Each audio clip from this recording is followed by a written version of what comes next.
so basically I have this kind of pre-assembled already, but the kit comes with this frame.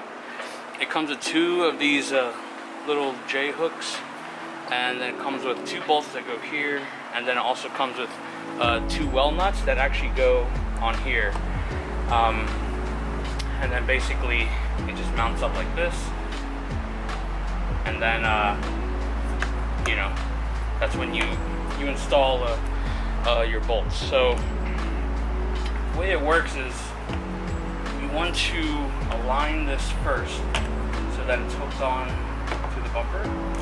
So make sure it's centered. I usually start at the top and then try to hook it on like that. So then it looks like this. So when you first get the frame, you want to get it centered and make sure it's like this. So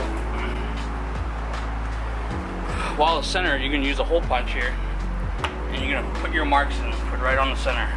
You know, I just do, 3 clicks. 1, 1, 2, and 3.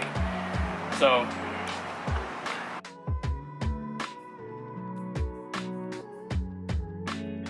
get 3 clicks in on all the points. So you want these 2 outer ones, and then these 2 inner ones up here, up top, up here.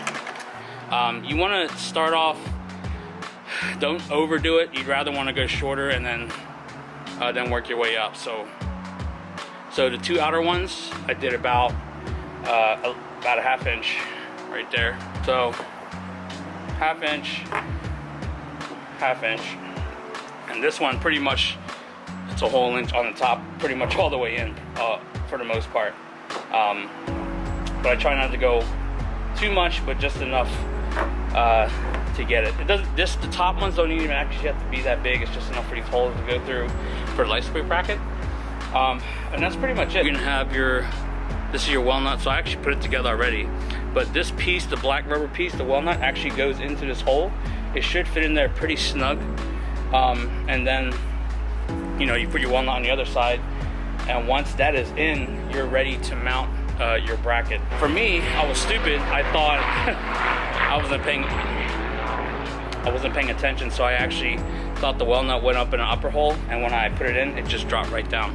I tried to catch it, but didn't get it in time, and I was too lazy to fish it out.